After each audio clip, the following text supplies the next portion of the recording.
الله لا إله إلا الله لا إله إلا الله لا إله إلا الله لا إله إلا الله لا إله إلا الله لا إله إلا الله لا إله إلا الله لا إله إلا الله لا إله إلا الله لا إله إلا الله لم يلد ولم يولد ولم يكن له كفوا أحد بسم الله الرحمن الرحيم قل هو الله أحد الله الصمد لم يلد ولم يولد ولم يكن له كفوا أحد بسم الله الرحمن الرحيم قل هو الله أحد الله الصمد لم يلد ولم يولد ولم يكن له كفوا أحد الله أكبر لا إله إلا الله والله أكبر بسم الله الرحمن الرحيم قل أعوذ برب الفلق من شر ما خلق ومن شر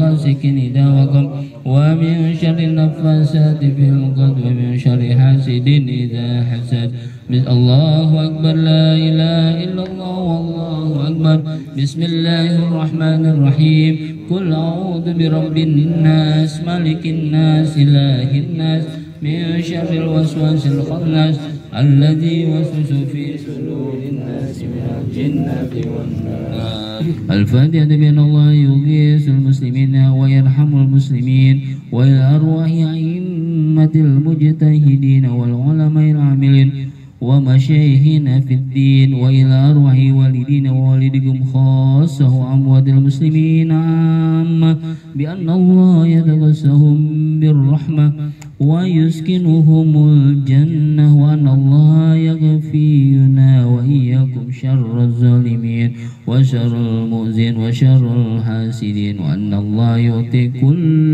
سائل منا ومنكم سؤاله على ما يرضي الله به ورسوله والحجة والمشافرين والغزاة والمجاهدين بأن الله يبلغهم مقاصدهم ويردهم إلى أوطائهم سالم غانم في خير وعافية وأن الله يتوب علينا ويختم لنا ولكم بالحسنى في لطف وخير وعافية وإلى الخضرة النبي المصطفى وإلى خضرة النبي محمد صلى الله عليه وسلم الفاتحة أعوذ بالله من الشيطان الرجيم بسم الله الرحمن الرحيم الحمد لله رب العالمين الرحمن الرحيم مالك يوم الدين إياك نعبد وإياك نستعين اهدنا الصراط المستقيم صراط الذين أنعمت عليهم غير المغضوب عليهم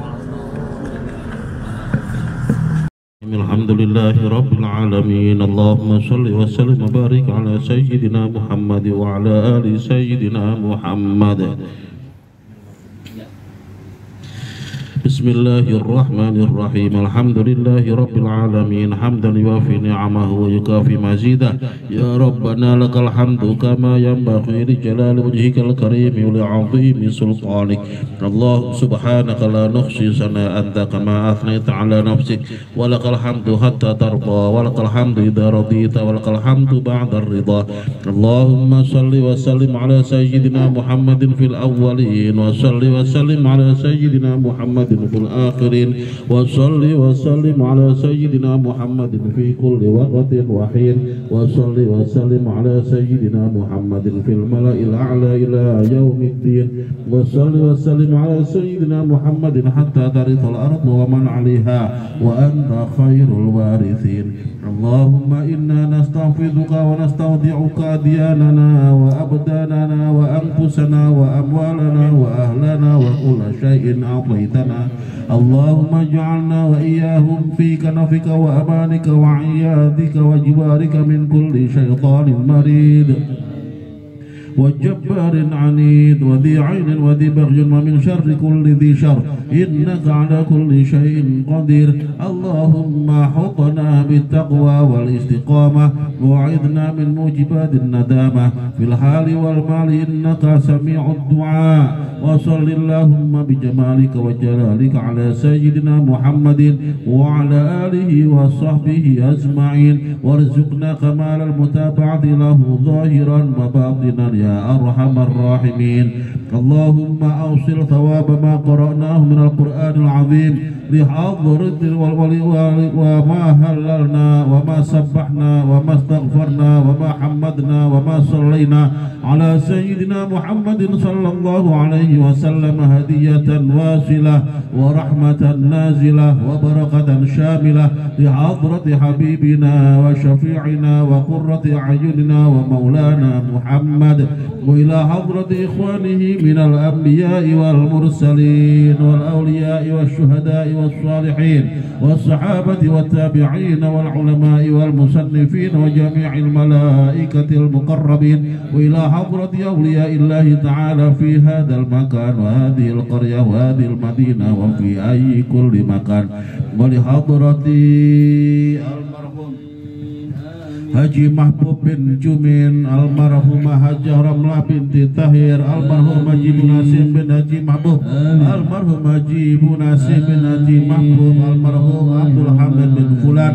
almarhum Budi Mandan dan Solan bin Martin, wa ila hadrati almarhumah Lela Harun binti GM Harun, almarhumah Lali Muslisia binti GM Harun, almarhum GM Harun bin Fulan, almarhumah Hajalat binti KM Ismail, wil hadrati almarhumin almarhumah dari sahibul bait yang belum tersebut namanya ya Allah, wil hadrati almarhumin almarhumat kami semua ya Allah yang hadir di taklim ini pada malam hari ini, wil hadrati jami'ali kubur minal muslimin wal muslimat wal mu'minin wal mu'minat min masyarikil ardi ila magharibiha fi barriha wa bahriha min yaminiha ila shimaliha wa bil khusus li hadrati abaina wa ummahatina wa asatidina wa muallimina wa murabbi ruhina. Allahumma ighfir lahum warhamhum wa'afihim wa'fu anhum waj'alil jannata mathwahum. Rabbana ighfir lana wa li ikhwanina alladhina sabaquna bil iman wa la taj'al fi qulubina ghillan lil ladzina amanu rabbana innaka ra'ufur rahim. Rabbana atina fid dunya hasanah وفي الآخرة حسنة وقنا عذاب النار. وصلى الله على سيدنا محمد وعلى آله وصحبه وبارك وسلم. سبحان ربك رب العزة عما يصفون وسلام على المرسلين والحمد لله رب العالمين. اللهم إنا نسألك رضاك والجنة ونعوذ بك من سخطك والنار. اللهم إنا نسألك رضاك والجنة ونعوذ بك من سخطك والنار. اللهم إنا نسألك رضاك والجنة ونعوذ بك من سخطك والنار. يا عالم السر منا لا تهتك الستر عنا وعافنا واعف عنا وكن لنا حيث كنا. يا عالم السر منا لا تهتك الستر عنا وعافنا واعف عنا وكن لنا حيث كنا. يا عالم السر منا لا تهتك الستر عنا وعافنا واعف عنا وكن لنا حيث كنا. يا الله بها يا الله بها يا الله بحسن الخاتمة. يا الله بها يا الله بها يا الله بحسن الخاتمة. يا الله بها يا الله بها يا الله بحسن الخاتمة. يا لطيفا لم يزل الطف بنا فيما نزل إنك لطيف لم تزل الطف بنا والمسلمين. يا لطيفا لم يزل الطف بنا فيما نزل إنك لطيف لم تزل الطف بنا والمسلمين. يا لطيفا لم يزل الطف بنا فيما نزل إنك لطيف لم تزل الطف بنا والمسلمين. يا أمان الخائفين نجنا مما نخاف. يا أمان الخائفين سلمنا مما نخاف. يا أمان الخائفين آمنا مما نخاف. يا رب صل يا رب بالمصطفى بلغ مقاصدنا واغفر لنا ما مضى يا واسع الكرم. يا رب بالمصطفى بلغ مقاصدنا واغفر لنا ما مضى يا واسع الكرم. يا رب بالمصطفى بلغ مقاصدنا واغفر لنا ما مضى يا واسع الكرم. sallallahu rabbuna ala nuril mubin Ahmadal Mustafa sayyidil mursalin wa ala alihi wa sahbihi ajmain sallallahu rabbuna ala nuril mubin Ahmadal Mustafa sayyidil mursalin wa ala alihi wa sahbihi ajma'in dawam bi subhanallah wa bihamdihi salam wa alhamdulillahi rabbil alamin warahmatullahi wabarakatuh. Bismillah, alhamdulillah, Allahumma salli wa sallim wa barik wa karim ala sayyidina Muhammad wa ala ali sayyidina Muhammad, amma ba'du. Teman-teman semuanya yang dirahmati Allah Subhanahu wa taala, alhamdulillah malam hari ini bisa ketemu lagi.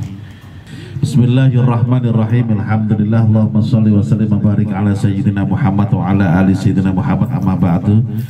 Dah bahas Quran aja. Teman-teman semua yang dirahmati Allah Subhanahu wa taala, kita bersyukur dan harus bersyukur karena kita ditinggalin mukjizat Al-Quran. Salah satu mukjizat yang bisa kita rasakan hingga saat ini, bahkan bisa kita banggakan hingga saat ini. Kemarin saya hari Rabu pagi saya di lapas perempuan. Mas Sofyan kalau mau ikut kapan-kapan boleh. siap Ntar tinggal kan sih sama Sultan. Nah, asisten di situ mereka nanya tentang Al-Quran, ya udah kita bahas akhirnya tentang Al-Quran. Saya bilang bersyukurlah kita ditinggalin Al-Quran. Kenapa? Coba bayangkan mukjizat-mukjizatnya Nabi dari zaman dahulu yang bisa dibanggakan oleh umatnya atau bisa dinikmati oleh umatnya ketika Nabinya sudah nggak ada. Itu siapa? Coba kalau Nabi ada berapa Mas Sofyan yang wajib dihafal? Yang wajib dihafal. Hafal berarti ya? Kan wajib. Sebelumnya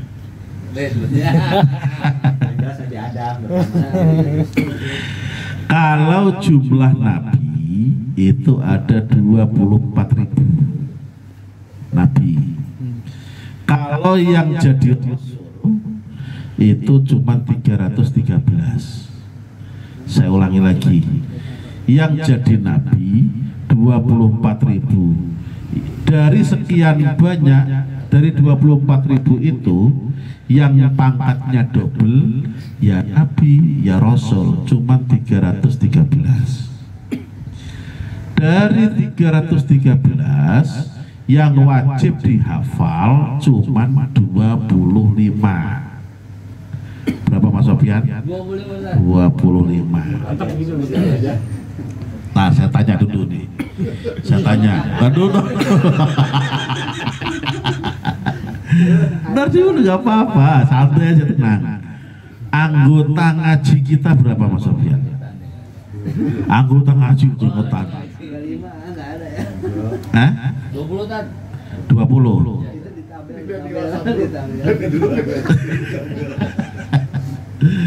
20 apal semua namanya. Insya Allah. Ditambah tetangga-tetangga yang nggak ikut ngaji berapa kira-kira? Ya banyak. Kakak 230. Emang apa semua? Violet ini Oh, semua. tapi mayoritas hafal. Enggak. Separuhnya? Ada Indah apa Indah? Dari temen. Cuman yang hafal bukan bapaknya. separohnya kan Ya udah nggak apa-apa, mak-maknya. kan separohnya Ditapal semua. Kira-kira 50 orang apal lah, 50 kakak apal nggak? Apal lah kalau 50 kakak Pak. Iya kan? Nah sekarang saya mau bandingin 50 nama tetangga kita, 20 nama teman-teman kita, belum lagi di luaran sana. Saya yakin ratusan yang kita bisa hafal. Masa 252 nggak hafal Nabi? Hafal ya? Hafal. Begitu caranya.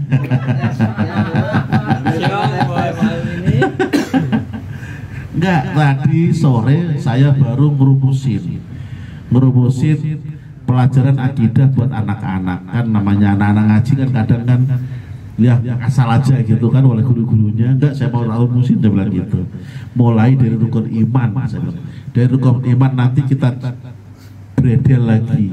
Jadi contoh nih, rukun iman ada berapa? Ada berapa Mas Sofian? Rukun iman ada 6 Ustaz. 6. Yang pertama tumina billah. Iman kepada Allah. Dari iman kepada Allah nanti beredel ada sifat-sifat Allah. Ada wajib, ada muhal, ada jaiz. Berapa itu? 3. Banyak isinya. Wajib 20, muhal 20, jaiz 1, 41. Nama dan artinya harus hafal anak-anak, saya bilang gitu. Termasuk setelah itu hafal nanti naik ke Asmaul Husna. Ya kan? Terus rukun iman yang kedua, wa malaikatihi, malaikat-malaikat Allah. Harus ngerti apa itu malaikat dan nama dan tugasnya. Dari sekian banyak malaikat nggak mungkin kehitung karena saking banyaknya. Cuman 10 kita yang harus hafal. 1, 2 tugasnya.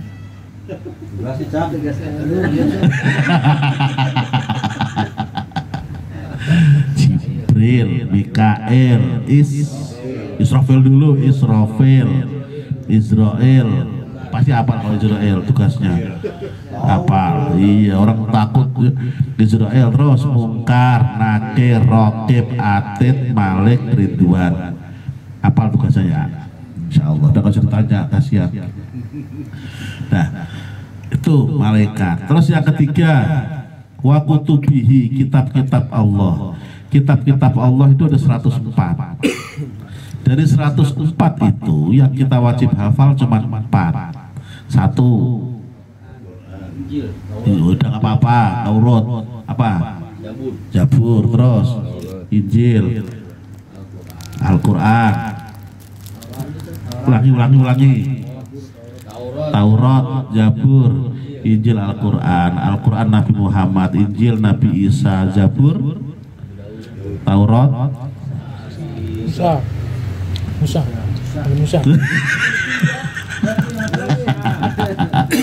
Udah biarin aja, biar pinter. Nggak apa-apa. Emang begitu. Terus nanti nabi-nabi juga harus tahu namanya, tahu mukjizatnya, tahu beda ajarannya Nabi dulu dengan sekarang dan yang lain sebagainya. Termasuk mukjizat Nabi Nuh. Mas Sofian. Apa? Buat perahu. Orang sekarang juga bisa buat perahu.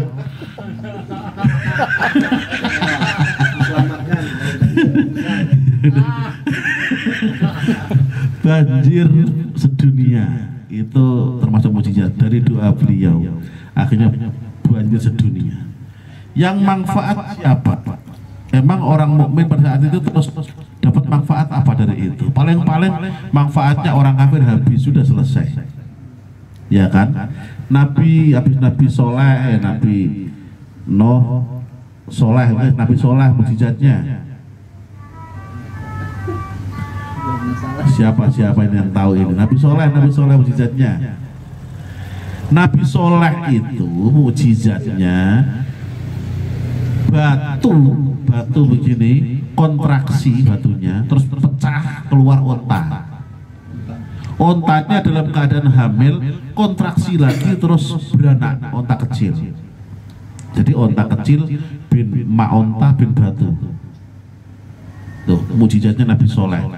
Cuman manfaatnya apa buat orang yang beriman? Cuma gitu doang, selesai. Nabi Ibrahim apalagi mukjizatnya? Masa kapal tidak mempan dibakar. Manfaatnya apa buat kaumnya yang beriman? Udah kan nggak ngapa-ngapain. Nabi Musa yang banyak, manfaatnya selamatlah orang beriman ketika di lautan itu. Oke, begitu doang. Tapi setelah Nabi Musa nggak ada kan selesai.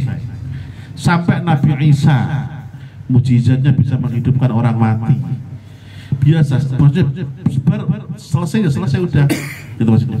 Tapi Nabi Muhammad Shallallahu Alaihi Wasallam dikasih oleh Allah yang bernama Al-Quran, sampai Nabi Muhammad sudah enggak bersama kita, Al-Quran masih membersamai kita. Mukjizat sepanjang masa. Mukjizat Al-Quran bukan ketika Nabi masih hidup, sekarang sampai nanti kiamat masih mukjizat terus Al-Quran. Dan hebatnya lagi bukan cuman bacaannya, hurufnya, sedikitnya Al-Quran, nggak harus semuanya, itu pun mukjizat semuanya. Belum lagi isinya, dan dibuat apapun bisa Al-Quran. Ini Al-Quran. Karena itu teman-teman semua yang terhormat Allah Subhanahu Wa Taala, ayo kita nikmati tinggalan Nabi ini, mukjizat ini adalah kebanggaan kita. Nggak semua umat punya mukjizat yang seperti ini, malah nggak ada lah, nggak ada. Makanya ketika ada apa namanya ini, adu argumen antar agama, pasti Islam yang menang karena lengkap dan ditemenin oleh mukjizat. Karena itu kemarin berapa kali Mas Sofyan khatam waktu Ramadan? Iya.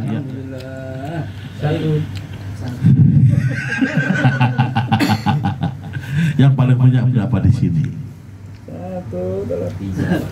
3. Ya alhamdulillah, alhamdulillah. Saya kemarin waktu di lapas malu sendiri Mas Sofyan. Kenapa kok malu? Ya begini, saya begini jelasin terus. Kemarin waktu Ramadan khatam berapa kali gitu. Ada yang bilang 3, ada yang bilang 5, ada. Ya terus ada yang nyeletuk. Itu Pak Ustadz, ibu itu 10 kali. Kalau 10 kali berarti 3 hari sekali khatam. Saya tanya, apa? Enggak Pak Ustadz, baca. Sehari berarti 10 juz. Baca, bukan hafal. Orang di penjara, di lapas. Mak-mak lagi, mak-mak udah nenek-nenek lah. Iya, katanya ngaji terus gitu. Begitu selesai ngaji baru nongol dia. Ya Allah Bu, ngumpet lagi pakai lah gitu. Malu Pak Ustadz katanya gitu kan. Nah terus ngobrol bentar, terus saya tanya, kok bisa kuat baca 10 juz sehari sampai sebulan khatam 10 kali, gimana ceritanya? Saya tanya begitu. Malah dia seakan-akan apa namanya ya, ngantem saya sendirilah pertanyaan saya itu. Kata dia apa? Kan Pak Ustadz yang ngajarin katanya. Lah kaget saya. Kan waktu itu Pak Ustadz sebelum puasa kan saya nanya Pak Ustadz, nanya apa? Yang waktu itu Pak Ustadz saya nanya, zikir yang paling bagus itu apa ya Pak Ustadz ya? Kata Pak Ustadz baca Quran katanya. Ya udah saya baca Quran aja. Ya Allah, saya ngajarin malah nggak bisa begitu. Malu sendiri saya. Nah inilah ternyata bisa. Itu orang yang baca. Sehingga dulu pernah saya cerita di sini, ada di tempat kita ibu-ibu yang kalau ini wiridan lah, bukan sekedar sekali 2 kali, udah sepanjang seumur hidup beliau, yaitu setiap Kamis sore khatam Quran. Pernah kan jadi istri ya? Pernah. Emang nggak pernah? Mosok. Setiap Kamis sore beliau khatam Quran, baca juga, bukan hafalan, bukan hafidhuh, bukan. Tapi setiap Kamis sore khatam, berarti seminggu sekali. Berarti sehari berapa juz itu kira-kira? Sekitar 3,5, 4 juz. 4 kali 7, 28. Iya, berarti 4 juz lewat dikit. 4 juz per hari. Baca seumur hidup begitu. Bukan puasa doang, seumur hidup seperti itu. Nah dari hikmah inilah, dari apa namanya nih, keistiqomahan beliau menghatamkan Al-Quran. Ada lagi yang unik lagi, yaitu setiap habis baca doa khatmul Quran Kamis sore, beliau bagi-bagi jajan-jajan ke anak-anak kecil. Zaman kuno ini, zaman kuno itu masih jarang warung begini. Jadi kalau pagi beliau ke pasar, kemis pagi, kemis siang melanjutin bacaan, kemis sore baca doa khatmul Quran, selesai baca doa khatmul Quran jam-jam 4:30. Anak-anak kan lagi pada main jam-jam segitu tuh, dipanggilin, dibagi-bagi jajan. Setiap Kamis sore seperti itu. Nah, dari situlah Allah Subhanahu wa taala memberikan keistimewaan. Apa keistimewaannya Pak Ustadz? Ini keluarga cuman punya 2 anak, laki-laki dua-duanya. Nah, anaknya ini waktu masih kecil-kecil ini, biasalah walaupun bapaknya itu yang ngerti, istilahnya ustadz kampung lah bapaknya. Tapi namanya bocah kan kadang kan nggak mau ngaji sama bapaknya, ngajinya mau ustadz lain, biasa begitu. Hingga suatu ketika pas lampu mati, zaman dulu lampu mati biasa, listrik mati, gelangan. Emak bapaknya di luar, anaknya di kamar. Emak bapaknya di luar, denger greneng-greneng anaknya baca Quran. Nah, seseorang yang biasa baca Quran, apalagi setiap minggu khatam, pasti tahu ini tuh bukan depan ini tengah yang bagian agak-agak belakang. Terus emaknya nanya, Pak, iya, itu di kamar ada lampu nyala, dilihat bapaknya nggak ada, gelap-gelap semuanya. Lah kok anaknya kok baca itu, yang kecil malahan, Daim namanya, itu kok Daim kok baca itu, emang dia hafal? Gitu kata emaknya. Ya nggak tahu kata bapaknya. Coba besok kita tanya guru ngajinya. Bener. Pagi-pagi mak bapaknya ke tempat guru ngajinya, tanya, semalam cerita begini-begini, emang dia hafal bagian yang itu? Apa kata guru ngajinya? Kan sudah lama bapak ibu, anaknya bapak ibu hafal semuanya 30 juz.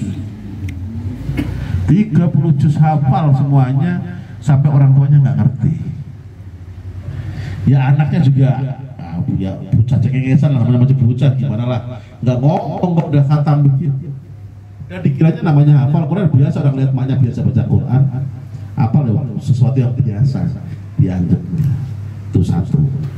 Yang kedua, ketika agak-agak gedean dikit ya, kira-kira kalau sekarang lulus SD lah sekarang, si kakaknya ini dipondokin ke daerah Jogja.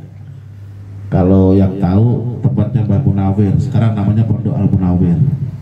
Ya, nama kiainya Munawir. Gitu. Pondokin di sono. Biasa zaman dulu Pak, teman-teman semuanya, anak mondok itu kalau pulang itu bukan kalau liburan sekolah, bukan dari sekolah. Jadi kalau pulang itu kalau pas mau lebaran baru pulang. Nah ini anak begitu mau lebaran pulang, ya kakaknya, yang adiknya masih di rumah, mau lebaran pulang. Begitu pulang, apa kata adiknya? Kakak enak dipondokin sama bapak, adik enggak, kasih adiknya itu. Kalau dia udah hafal Quran masih berenang begitu. Ah ya minta bapak lah kata kakaknya. Ya lama nggak kak di rumah kak? Ya sampai habis lebaran kakak balik lagi. Ya udah besok temenin adik ya, ngapain? Mainan kata adiknya. Bener. Besoknya diajak adiknya mainan gundu apa sih? Kelereng gundu. Sambil mainan, adiknya minta diajarin kakaknya selama di pondok dapatnya apa. Gitu. Hari itu diajarin, besok hari kedua diajarin, sampai kakaknya hafalannya habis, adiknya udah hafal semuanya. Iya. Apa kata kakaknya ke bapaknya? Pak, anterin saya ke pondok lagi, saya nggak mau lebaran di rumah. Emang kenapa? Rugi, saya mau setahun dihabisin adik 2 hari. Nah, iya, saya mau setahun dihabisin sama adik 2 hari sambil main gundu lagi, sambil main kelereng. Minta dibalik ke pondok lagi. Nah, akhirnya ya, mondok beberapa tahun lah beliau ini, si kakaknya ini di sana, si adiknya ini cuman sayang beliau nggak panjang usianya, sekitar 28-29 wafat. Tetapi dikisahkan oleh orang-orang zaman waktu itu, katanya beliau itu sebelum wafat itu kan anak-anak muda lah, zaman segitulah, umur segitu tuh, itu jadi rujukannya para ulama-ulama, bukan cuma di daerah kita tapi sampai di daerah Jawa Tengah. Itu kalau ada masalah nanyanya ke beliau, tahu semua dalil-dalil di sini hafal semua memang. Itu. Si anak ini, anak yang terakhir ini.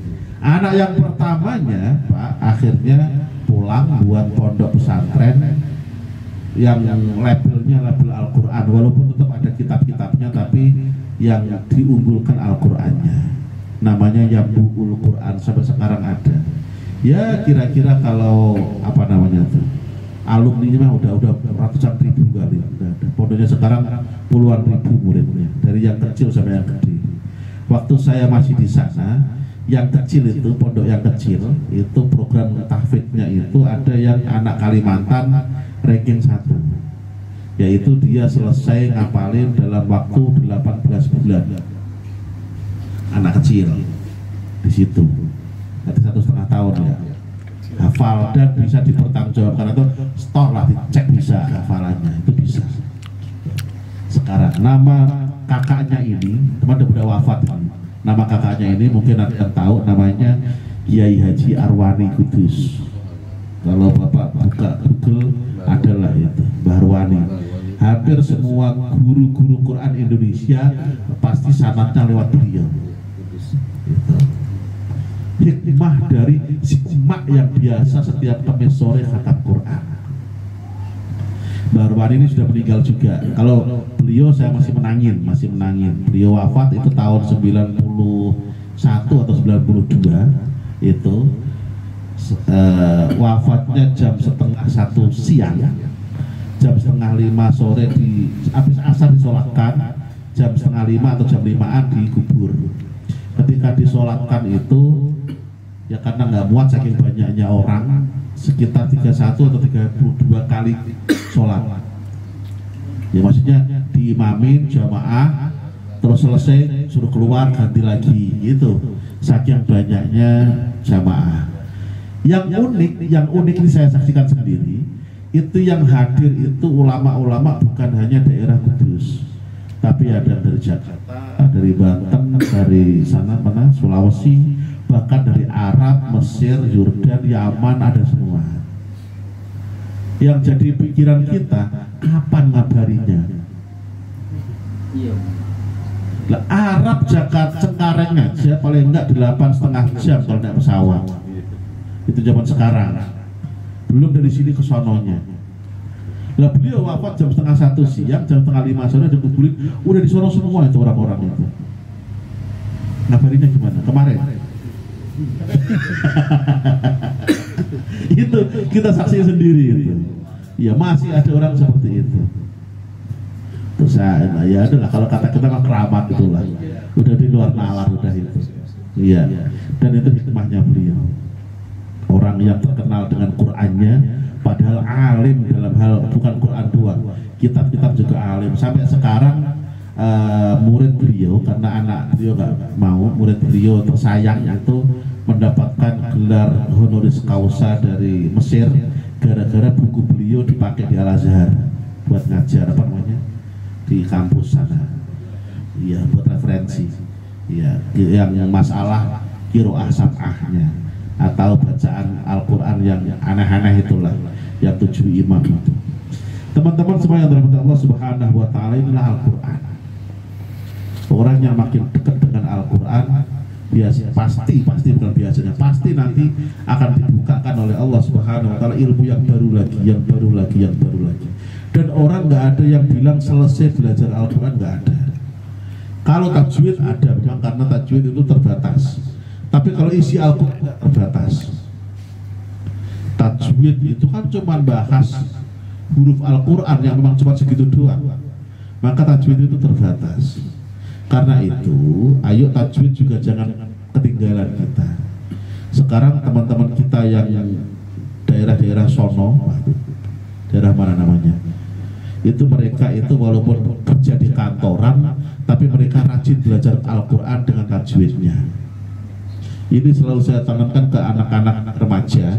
Kalian remaja jangan kalah sama orang-orang tua. Sekarang lagi tren orang-orang tua belajar Quran dengan tajwidnya. Kalian anak remaja kok baca Quran kok sampai salah atau apalagi jelek tajwidnya nggak tahu, malu-maluin, saya bilang begitu. Anak sekarang kok nggak bisa Quran plus tajwidnya, harus bisa. Kalau Mas Sofyan udah kan selesai ya, udah aja udah. Nggak nggak saya cek, tenang aja. harus. Yang terpenting saya bilang begitu, minimal paling enggak Fatihah kalian harus bagus. Kenapa? Karena Fatihah ini selalu kita baca dan menjadi rukun satu-satunya di dalam sholat yang terkait dengan Al-Quran. Dari sekian banyak surat Al-Quran yang wajib dibaca ketika sholat cuma satu, Al-Fatihah. Ya, ada berapa surat sih? Ada berapa surat Al-Quran? Surat 114. Makanya rajin baca. Dari 114 surat di dalam Al-Quran yang wajib dibaca ketika kita sholat cuma Fatihah. Nah sekarang minimal Fatihahnya lah yang benar, yang bagus. Jangan udah wajib masih juga salah. Teman-teman semua yang dirahmati Allah Subhanahu wa Ta'ala, kenapa kok saya sampai ke sini? Karena saya gregetan. Sering ada orang yang baca Fatihah masih salah. Apalagi yang bisa megang-megang, hati disimak orang-orang. Harus benar baca Fatihahnya. Emang susah Pak Ustadz baca Fatihah? Sebenarnya gampang, kan ada patokan tajwid. Kalau bahasa Arab yang penting hurufnya benar, panjang pendeknya benar, harokatnya benar, selesai. Kalau bahasa Arab. Tapi kalau Al-Quran ada aturan tambahan lagi selain itu. Harus ada dengungnya. Ketika panjang juga sekian, panjangnya beda-beda nanti. Yang namanya mat itu. Nah, dan baca Quran nggak kayak baca bahasa Arab. Bahasa Arab kita mati-matiin aja, oke, nggak masalah. Yang penting nggak berubah arti. Tapi kalau baca Al-Quran nggak boleh ketika kita baca asal dimati-matiin aja. Kalau nggak nafas, nggak boleh dimatiin. Atau nggak berhenti, nggak boleh dimatiin. Berhentinya pun harus nafas. Kalau berhenti nggak nafas namanya sakta. Ada lagi tuh khusus itu aturan itu. Nah kalau berhenti nafas dimatikan ujungnya. Tapi kalau nggak nafas jangan dimatikan ujungnya. Contoh. Bismillahirrahmanirrahim. Nah itu him itu namanya matiin. Aslinya harokatnya himi. Aslinya. Maka kalau kita nggak berhenti atau nggak nafas, jangan dimatiin. Contoh yang salah ini saya kasih contoh yang salah. Bismillahirrahmanirrahim. Alhamdulillah. Salah. Kenapa? Karena nggak mati tapi dimati, nggak berhenti tapi dimatiin. Kalau mau lanjut seperti itu, nggak napas begitu caranya. Bismillahirrahmanirrahim. Alhamdulillahi rabbil alamin. Itu caranya begitu. Milhamdu. Al itu kalau di depan dibacaannya. Tapi kalau di tengah hilang. Contoh. Bismillahirrahman tuh, bukan Bismillahirrahman, bukan. Ya, tapi kalau sendirian Ar-Rahmanir-Rahim. Kalau di depan tuh dibaca Ar-Rahmanir-Rahim. Tapi kalau disambung Alhamdulillahirabbil alamin Ar-Rahmanir-Rahim. Itu. Nah, iya. Kalau sampai sini seandainya ada orang kekeh salah itu gimana? Susah Pak Ustadz, dia pokoknya nggak bisa. Pasti bacanya begini. Bismillahirrahmanirrahim. Alhamdulillahirabbil alamin Ar-Rahmanir-Rahim. Itu salah. Baca begitu. Kenapa? Karena nggak nafas kok dimati-matiin. Nah, tapi walaupun salah masih belum sampai merubah arti. Artinya apa? Salah iya, tapi artinya masih nggak berubah. Tapi kalau sudah begini, Ar-Rahmanir-Rahim Maliki Yaumiddin, udah salah berubah arti. Kenapa M-nya hilang satu? Harusnya Ar-Rahmanir-Rahim Maliki, itu M-nya dua itu. Nah, gara-gara Ar-Rahmanir-Rahim Maliki, M-nya hilang satu, itu pasti berubah arti. Maka sudah salah berubah arti lagi. Kalau sampai dibaca di sholat, maka Fatihahnya nggak sah kalau begitu. Kalau tadi salah yang tadi, oke lah. Kalau orang awam masih dimaafin lah, namanya orang awam. Tapi kalau yang ini fatal, ini udah nggak bisa lagi karena udah berubah arti. Nah teman-teman semuanya seperti ini masih banyak. Dan kemarin ketika Ramadan masih sering saya dengar itu bukan hanya imam, tapi terkadang juga orang yang mimpin tahlil. Maksudnya ya karena yang mimpin tahlil pakai mic, jadi denger kita. Kalau jamaah kan nggak denger kita. Begitu pakai mic, dia sendiri yang memandu Al-Fatihah. Bacanya kadang ancur-ancuran. Bismillahirrahmanirrahim. Alhamdulillah. Aduh, gimana ini? Udah megang mic harusnya ada bener lah. Jadi teman-teman semuanya, ayo kita mulai lagi belajar lagi. Nggak apa-apa, dasar lagi nggak apa-apa. Yang penting bener dan nggak usah malu. Malu Pak Ustadz, udah tua masih belajar Fatihah. Nggak apa-apa. Dimanapun biasa orang tua belajar Al-Fatihah. Kembali ke tempat saya, ada di tempat saya juga pengajian khusus orang-orang tua kiai kampung, malahan buat kiai-kiai kampung dikumpulin terus diajarin Fatihah lagi. Ada seperti itu. Nanti kalau Fatihah udah lulus, naik lagi. Naiknya kemana? Ke Al-Baqarah? Bukan, naiknya ke tahiyat. Iya, kan tahiyat juga rukun sholat. Jadi harus benar juga tahiyatnya. Seperti itu. Nah, seperti itu nggak usah malu. Apalagi kalau kita ingat sejarah, saya tanya, Nabi dapat Al-Quran itu umur berapa? 40 tahun. Sampai umur 60 lebih, 63 tahun mendapatkan waktunya apa? Nabi sampai sudah sepuh pun umur 60 lebih masih belajar Al-Quran dengan malaikat Jibril. Pun demikian dengan para sahabat. Banyak sahabat yang sepuh-sepuh juga belajar Al-Quran kepada Nabi. Pun demikian dengan tabi'in dan seterusnya hingga sekarang. Maka kalau seandainya sekarang kita masih belajar, nggak masalah. Ayo terusin belajar. Justru dengan kita masih belajar, kalau seandainya suatu ketika kita ketahuan salah, masih ada alasan. Namanya juga masih belajar Pak Ustadz, kan begitu. Ya kan? Beda kalau kita sudah nggak mau belajar lagi. Begitu salah, kemana aja kemarin. Suruh belajar aja nggak mau, dicek salahan begitu. Apalagi kalau kita sudah sampai sana. Sana mana? Alam barzah. Iya, udah nggak bisa balik lagi. Kalau sampai salah dan dipersalahkan oleh malaikat, apa senjata kita buat bela? Kalau udah nggak belajar lagi. Tapi kalau masih belajar kan wajar. Namanya juga masih belajar, malaikat kan begitu. Teman-teman semua yang dirahmati Allah Subhanahu wa taala, inilah ya sekali lagi kita mendekatkan lagi kepada Quran dan Quran dekatkan lagi kepada kita. Baca. Kalau ada yang susah tanya. Pertama kali baca nggak tahu artinya, nggak apa-apa. Quran nggak tahu artinya sudah dapat manfaatnya dan dapat pahalanya. Apalagi tahu artinya, udah ustadz lah. Iya, udah tahu artinya. Jadi nggak tahu artinya sudah bisa manfaat buat kita. Ada zaman dulu sering ngapain baca Quran kalau nggak tahu artinya. Beda. Kalau kita baca koran nggak tahu artinya ngapain, bener. Tapi kalau baca Al-Quran walaupun nggak tahu artinya tetap ada manfaatnya. Teman-teman semua yang dirahmati Allah Subhanahu wa taala, nih tentang Al-Quran ya. Nanti belum lagi tentang isi Al-Quran. Kalau kita mau bedah dari Al-Fatihahnya, Al-Baqarahnya, terus ke sono. Dan memang ini beda dengan awal-awal Al-Quran.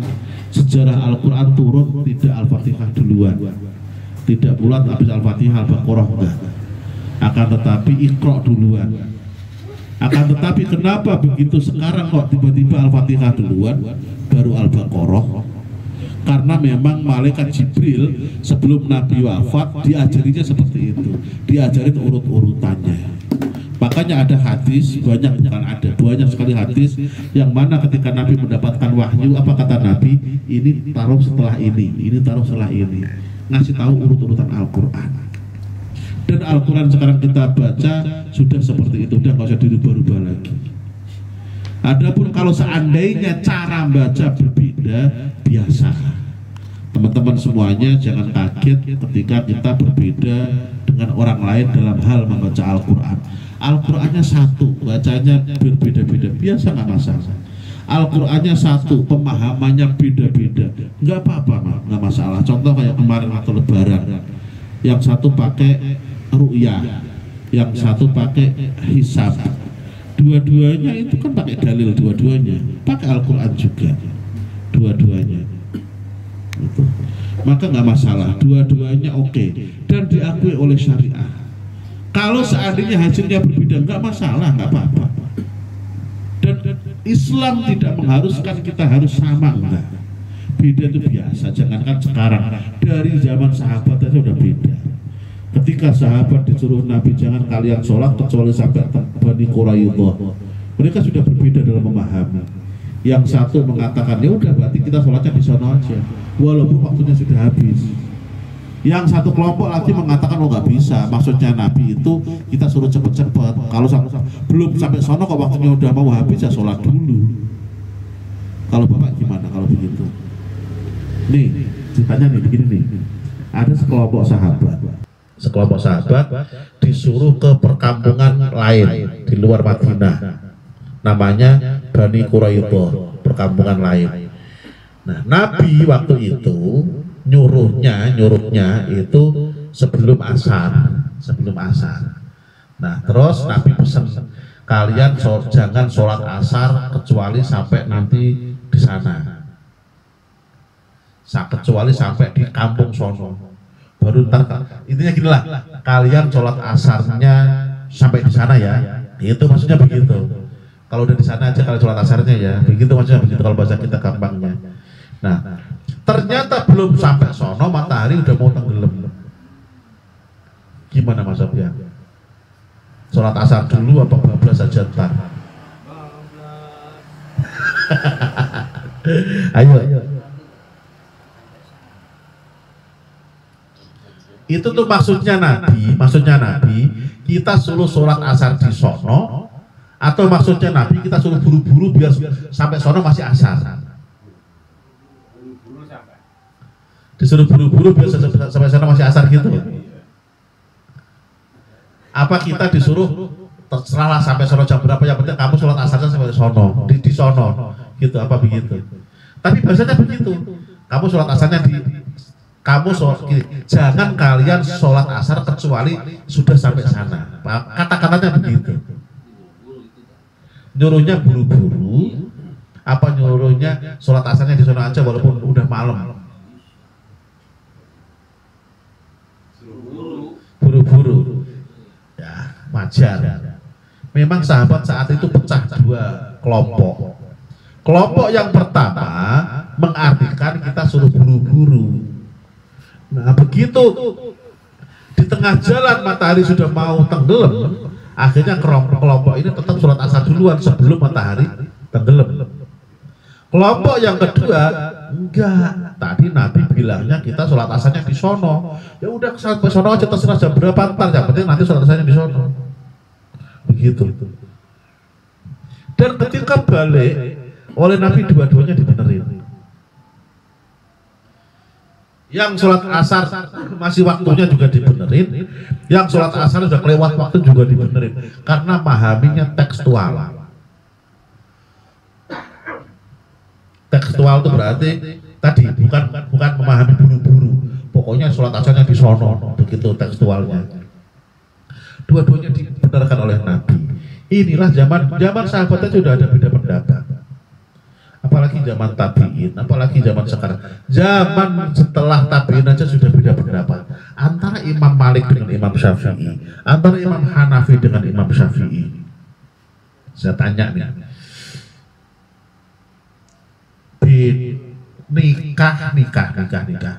nikah kalau nggak pakai wali, walaupun janda, sah nggak? Janda, nah.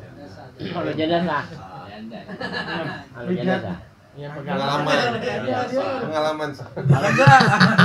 kalau janda salah bukan gitu. Kalau janda sah buka lagi tuh bukunya tuh, tetap nggak boleh. Kalau Imam Syafi'i nggak boleh, tapi Imam Hanafi boleh. Itu kan pautnya kan sah nggak sah, itu beda pendapat biasa. Jadi belum lagi nanti haram atau halal, beda pendapat biasa. Belum lagi nanti seandainya masalah safar, beda pendapat biasa. Jadi teman-teman semuanya nggak usah kaget kalau kita lihat sesuatu yang beda. Beda itu biasa. Makin kita banyak baca, makin kita ya adem aja lah mensikapi ada perbedaan itu. Biasa. Zaman saya dulu belajar, setahu kita yang kunut ya Imam Syafi'i, yang nggak kunut Imam Hanafi. Sekarang kunut NU nggak kunut Muhammadiyah. Oh udah beda, udah jauh, nggak urusan NU Muhammadiyah mah. NU nggak kunut juga biasa, Muhammadiyah kunut juga ada, nggak masalah. Yang harusnya ini kita kembalinya ke ilmu. Kalau kita ke ilmu nggak adem nantinya. Termasuk perbedaan pendapat. Iya. Dan ujung-ujungnya kalau cocok kita cocok ya lanjut ngikut. Kalau nggak cocok ya udah nggak usah ngikut, selesai aja udah, nggak usah dicela. Kenapa? Karena terkadang kita nggak tahu bahwa mereka juga punya dalil. Kalau kita mau nanya pasti mereka mau menjelaskan. Cuman kadang kita nuduh duluan, udah nggak sama kita, udah gitu, nggak bisa. Santai aja udah, dia seperti itu oke silakan kita begini aja, nggak apa-apa. Mereka nggak boleh menjelek-jelekan kita karena kita juga punya dalil. Kita juga jangan menjelek-jelekan mereka karena mereka juga punya dalil. Biasa aja udah. Nah, teman-teman semua sampai sini ada pertanyaan? Udah lama ternyata. Iya. Sampai terakhir kemarin baru nih. Kali ini malah saya baru dapat ini. Waktu saya masih ngaji dulu di pondok itu malah nggak dapat ini. Setahu saya yang namanya kotoran ayam itu ya najis. Iya. Tapi waktu itu kita udah tahu ada daerah-daerah yang membuat tembok lantai itu pakai kotoran sapi. Ada nggak? Nggak pernah nonton ya? Ada di YouTube dah. Masih Indonesia itu. Nembok terus lantai, iya. Itu pakai kotoran sapi. Itu memang halus banget dan adem. Itu. Waktu itu kita juga agak-agak muskil. Nah bukannya najis, kok malah dibuat lantai, gimana ceritanya? Itu. Begitu kesini baru ketemu ternyata memang ada pendapat bahkan masih Syafi'iyah ya. Masih Syafi'iyah bahwa kotoran binatang yang makmulat, yang boleh, yang halal dimakan itu juga halal. Maksudnya bukan najis, bukan najis. Ada itu pendapat begitu. Pendapat ya, bukan mayoritas. Cuman 2 ulama yang saya tahu yang ngomong begitu. Bahwa kotorannya binatang yang halal dimakan itu enggak najis. Ada pendapat seperti itu. Tapi kucing halal nggak dimakan. Ya udah, berarti nggak masuk di situ. Saya belum tahu lagi kalau ada yang bilang nggak najis. Yang saya tahu binatang yang halal dimakan. Yang saya tahu loh ya. Kalau binatang yang haram dimakan masih belum tahu saya. Setahu saya masih najis itu. Setahu saya belum ada ulama yang katakan nggak najis. Makanya pernah kan dengar ada orang boleh minum kencing onta, ya kan? Ternyata memang ada pendapat itu. Makanya nggak usah kaget kita, biasa aja lah. Itu memang keyakinannya dia ikut pendapat itu nggak apa-apa silahkan. Tapi saya jijik Pak Ustadz, ya udah nggak usah ikut yang itu gitu aja udah gampang. Termasuk masalah kurban besok nih, kurban. Iya. Nah, kalau ini udah pernah saya sampaikan bahwa bagi orang yang nggak mampu kurban tetap disunahkannya beli walaupun bukan kurban. Contoh, ya Ustadz, ya saya kalau beli kambing kemahalan nggak punya duit. Ya udah, jadi berapa? Kalau 500.000 punya, ya udah beli ayam apa beli etok lah. Potongnya sunahnya beli. Kenapa? Hikmahnya, tapi tidak ada hikmahnya atau meredam rasa tamak. Coba kalau semua orang nyembeli setiap rumah minimal beli daging lah kalau nggak nyembeli sendiri. Siapa yang makan? Iya makanya itu nggak bakal nyalahin pengurus masjid kalau kelewatan dapat bagian. Di rumah jadi banyak banget nggak kemakan pasti begitu. Minimal meminimalisir rasa tamak. Tapi ingat ya, bukan korban ya. Jangan bilang kata Pak Ustadz boleh korban ayam, ya salah bahasa berarti. Saya nggak bilang boleh korban ayam. Kalau nggak mampu korban, minimal korban itu kambing. Kalau nggak mampu korban, tetap disunahkan nyembelih, tapi namanya bukan korban. Ya, nyembelih itu ya ayam, ya etok, soang lah yang banyak dagingnya. Iya. Dan hikmahnya meminimalisir rasa tamak terhadap orang yang korban. Kalau di rumah kita punya soang 2, kita potong di wajan penuh, kalaupun nggak dapat dari masjid juga udah banyak daging di rumah, nggak masalah kan begitu. Coba kalau di rumah nggak ada apa-apa, mana sih ini pengurus ya? Nah kan begitu akhirnya. Beda. Oh, yang di masjid nggak bisa ngerasain soang. Nggak bisa ngerasain soang. Jadi sekali lagi jangan salah paham. Ini bukan korban, tapi tadi buat ini lebaran itu apa ya? Hari raya, hari yang nikmat lah buat kita. Hari perayaan, hari sukacita. Maka jangan sampai ada orang yang susah pada hari itu. Kalau nggak bisa kurban, bisanya cuma nungguin doang, itu susah itu. Jangan ya. Usahakan kita tetap jadi orang yang memberi. Jangan jadi orang yang nunggu untuk menerima. Terima kasih. Ada pertanyaan, kita tutup. Sudah 9:30. Cepat banget ya.